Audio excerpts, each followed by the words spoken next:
c'est parti chers internautes de Sport Life 221 donc ñu ngi leen di gërëm bu baax di leen jaajëfal di rafetlu saa su nekk seen teewaay fii ci biir Sport Life 221 donc dañuy fas yéene ànd ak yéen rek ñëw si match bi nga xamante ne war na am ni ki tey Inter de Paris Saint-Germain wala jongante ak équipe bii di Arsenal fële ca Parc des Princes. Paris Saint-Germain moom moo njëkkoon gagné le match aller fële ca Emirates Stadium sur le score de 1-0 ki nga xamante ne nag moom mooy Ousmane Dembélé moom moo nekkoon l'unique buteur de cette rencontre. Donc les Parisiens sont à un pas de la finale ce mercredi 7 mai 2025.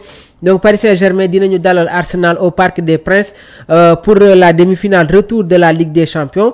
Donc gannaaw ba ñu amee un succès à l'aller, les Parisiens ñoom dinañu aborder cette rencontre en position favorable avec l'ambition de décrocher une place en finale pour la deuxième fois de leur histoire. Concernant Ousmane Dembélé, buteur décisif lors du match aller, moom tamit jot na récupérer ci légère alerte musculaire bi nga xamante ne amoon na ko et sera bien présent aujourd'hui au Parc des Princes. Il devrait évoluer nag aux côtés de Visca Kvaratskhelia ak Désiré Doué en attaque. Donc jamono ji nag Luis Enrique day miser sur ce trio explosif qui mise sur la vitesse, la technique et la percussion pour mettre en difficulté la défense des Gunners. Alors que nag jamono ji Luis Enrique mi ngi bénéficier jusqu'à récemment d'un effectif au complet. Donc Paris Saint-Germain ñoom tamit jot nañu enregistrer un coup dur ce week-end. Effectivement qu'il y a eu une défaite.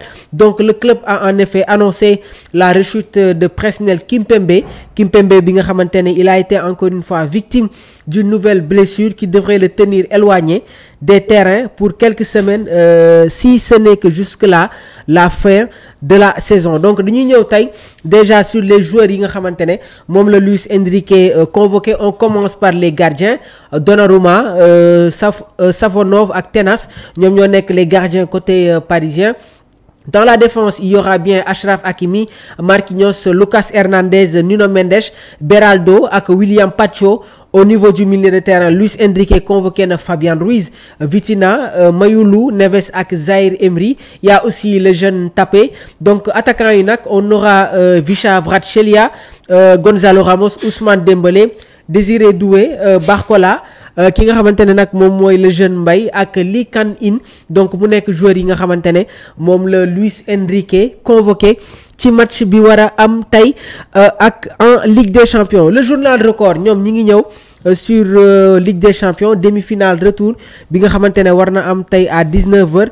Arsenal peut-il privé Paris d'une deuxième finale. Donc Paris Saint-Germain gannaaw ba ñu joué woon finale ak équipe bi nga xamante ne moom mooy le Bayern Munich perdu sur un score de 1-0. Tey jii les Parisiens mun nañu joué waat beneen finale et peut-être que ce sera s'il y a une qualification face aux Interistes. Donc renversé puis renversant, l'Inter sort le Barça sans que jotoon nañu ñëw sur cette rencontre. Donc ça va être un match électrique. waaye tamit il y a la bonne nouvelle muy Ousmane Dembélé bi nga xamante ne voilà jot na reprendre entraînement et il sera bien présent tey ci bi la jongante. C'est parti pour les compos probables yi nga xamante ne moom la ñaari coach yi war a indi niki tey. Côté parisien, dans les buts Donnarumma, ça change pas. Dans la charnière centrale dinañu am William Pacho, Marquinhos.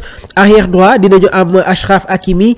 Au niveau de l'arrière gauche on aura Nuno Mendes. Qu'est-ce qui va se passer au niveau du milieu de terrain? Il y aura le trio Vitinha, Fabian Ruiz ak João Neves. Et en attaque il y aura de la vitesse, il y aura de la vivacité. Effectivement on aura Visca Kvaratskhelia, Ousmane Dembélé ak Désiré Doué. mu nekk tamit une attaque boo xamante ne Luis Enrique day miser sur la vitesse pour mettre en difficulté la défense des Gunners. Côté Gunners, on va revenir sur les compos probables. Dans les buts dañuy am David De Gea, un excellent gardien, très bon ballon au pied. En défense dañuy am Timber, William Saliba, Cuilleur qui s'installe dans cette charnière après la blessure de Gabriel mi nga xamante ne il a eu une blessure. La jeune sensation muy Lewis Skelly. Au niveau du milieu de terrain dañuy am le retour de Thomas Partey qui avait été absent lors du match aller. Il fait son retour au niveau du milieu de terrain. Effectivement, on aura le capitaine Martin Odegaard ak Declan Rice l'homme au coup franc noonu moom lañ koy woowee. Donc il y aura ce trio. En attaque, Gabriel Martinelli, Mikel Merino ak Bukayo Saka. Est-ce que équipe Arsenal bi mun na bousculer équipe bi di Paris Saint-Germain. Mais attention, encore une fois, attention au Paris Saint-Germain, bu leen tomber dans la facilité. Ça va être un match difficile, ça va être un match boo xamante ne ça va se gagner impérativement au niveau du milieu de terrain. waaye nag le Paris Saint-Germain cette année-ci ils ont montré que am nañu caractère, montré nañu tamit qu'ils peuvent jouer les grands matchs. Loolu moo waral tey jii il se retrouve à ce stade de la compétition. Donc jox nañ leen les compos probables. Donc mu nekkoon ni tamit information yi nga xamante ne ñi ngi leen koy toppal suñu mbokku internet yi. Il y aura du feu, il y aura de l'ambiance, il y aura tamit une très bonne atmosphère fële nga xamante ne moom mooy ca Parc des Princes. Di jaajëfal bu baax a baax toute l'équipe de Sport Life 221. Omar Sylla bof le FC Barcelone a fait une très bonne saison. Il reste maintenant le championnat. Jël ngeen déjà la Coupe du Roi. Donc il faut féliciter les joueurs catalans vraiment qui ont été à la hauteur.